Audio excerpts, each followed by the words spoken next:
Salut à toutes et à tous et bienvenue pour ce quatrième facecam sur F8 FPV. Comme vous le voyez derrière moi, il y a beaucoup de neige. Je suis au niveau de Tesch, juste en dessous de Zermatt, pour vous faire découvrir ce petit site assez agréable que j'avais déjà testé il y a quelques mois, je crois en tout cas une dizaine de mois. J'avais pas eu l'occasion de revoler, il faisait encore beau au moment, enfin il faisait encore, là il fait beau hein, mais il n'y avait pas encore de neige quand j'ai volé. Il y a quelques petits pièges, mais c'est un site sympa. Du coup, je me prépare et je vous retrouve tout de suite pour le vol. A tout de suite.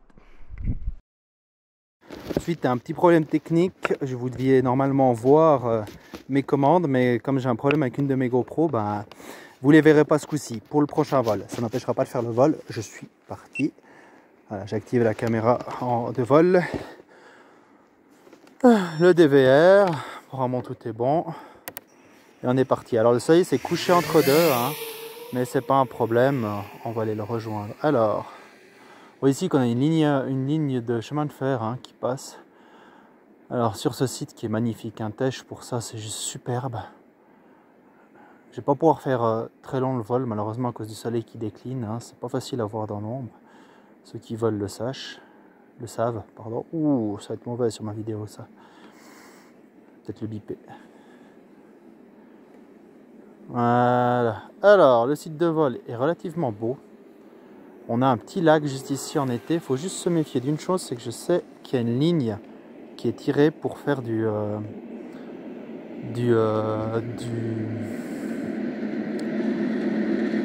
surf, enfin du kite, mais du surf nautique. Je sais pas comment ça s'appelle exactement. Moi j'ai toujours vu ça comme ski nautique, mais c'est vrai que le surf, je sais plus comment on appelle ça, mais de la planche tractée.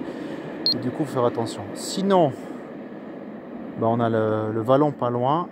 Alors site idéal pour le long range plutôt, je dirais. J'aurais tendance à faire plutôt du long range sur cette zone. Ou un peu de freestyle ou un peu d'explo tout simplement comme je le fais là. Alors vous voyez que je suis pas trop bas, c'est tout simplement parce qu'avec l'ombre que j'ai là, c'est très difficile de voir les petits fils ou le genre de petits trucs qui pourraient venir en travers. Et du coup je me méfie. J'y vais tout en douceur. Pour me faire plaisir aussi. Un site de vol intéressant. En été comme en hiver. Alors en été, la petite zone qui est juste après que je vais vous montrer, il faut se méfier parce que je pense qu'il y aura du monde. Je pense que cette partie-là, juste devant moi, avec le petit cabanon et les deux étangs, sont réservés pour des sortes de camps d'été ou quelque chose que dans ce style-là. Donc attention quand même, si vous venez voler là l'été, n'oubliez pas que le but c'est de s'amuser mais pas d'emmerder les gens. Alors, on va essayer de descendre un peu sur la zone qui est là. La petite maison.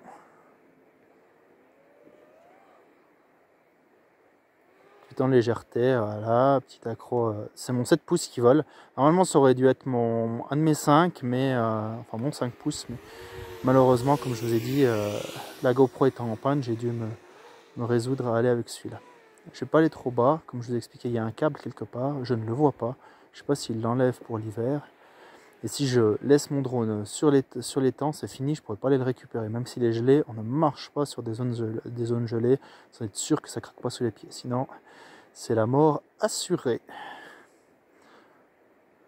Hop là, petite maisonnette là. Je vais descendre pour aller voir ce qu'il y a dedans.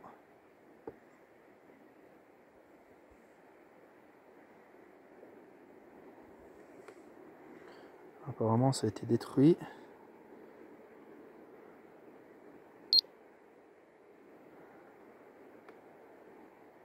Et hop, j'y suis allé en douceur parce que je savais pas s'il y avait une vitre devant, hein. J'aurais pu aller un peu plus vite, mais je voulais pas prendre de risques.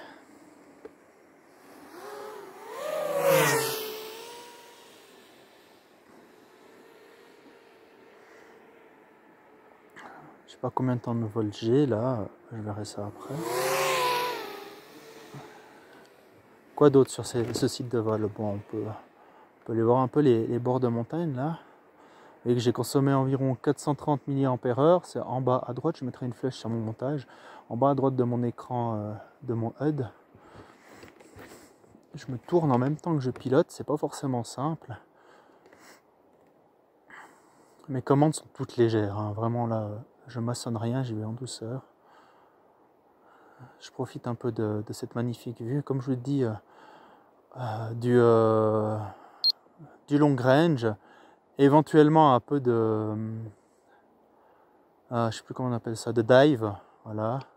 Mais vraiment que pour s'amuser, hein. C'est vraiment une zone tout en douceur. Disons que c'est pas cette zone que je privilégierais pour faire de la 3D, enfin pour faire du freestyle. Par contre, un bon dive comme on le voit là, c'est tout à fait acceptable. Ah, on va passer dans le couloir là, carrément. Voilà.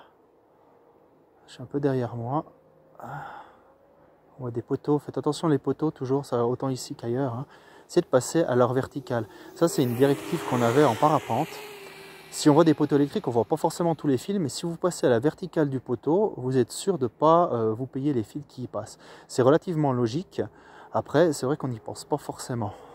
Apparemment, là, c'est plutôt des poteaux d'éclairage. Il ne doit pas avoir de fil entre deux, mais par principe, on ne prend pas de risque.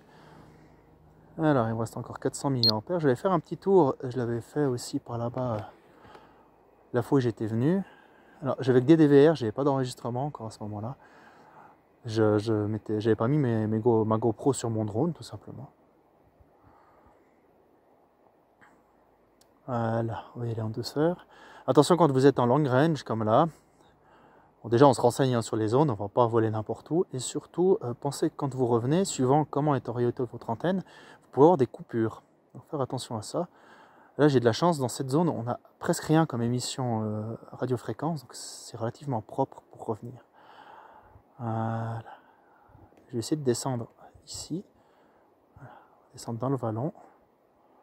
Vraiment, on plonge. Vraiment, sur le long range ici, il y a de quoi se faire très plaisir. Vous voyez, si je passe dessous les arbres, là, je vais avoir des problèmes. Et ma batterie commence à déconner. Donc voilà, on va ramener l'appareil gentiment.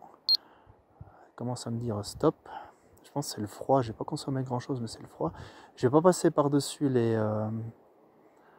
étangs. Parce que vous voyez, mon voltage batterie est en train de descendre, mais quelque chose d'enfer. Il risque de se couper. Donc je vais y aller en douceur. Voilà. Je ne sais pas si j'arriverai à le ramener. On va le poser sur la... Ah, quoique j'arrive peut-être tout juste. Non, il s'affale. Voilà. Il s'est affalé complètement. J'avais plus de batterie, vous avez vu. Hein. Je vous montrerai sur la vidéo l'alerte sur la gauche. Tu à 2,9 et compagnie, c'est pas bon du tout. Quand on a ce genre d'alerte, là, ça arrive au bout. Alors, on va finir là-dessus. C'était un beau vol, hein. Il n'y a pas grand-chose à se plaindre. Apparemment, le drone va bien. Je vais aller le récupérer. Je vous fais un petit montage. Je vous envoie tout ça sur Internet. Et je vous dis à bientôt sur F86 FPV. A plus tard. Ciao, ciao.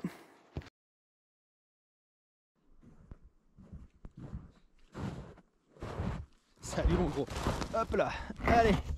Il n'est même pas rentré dans la neige complètement. On va couper là. T'es pas bien loin. Hein. Allez, je coupe.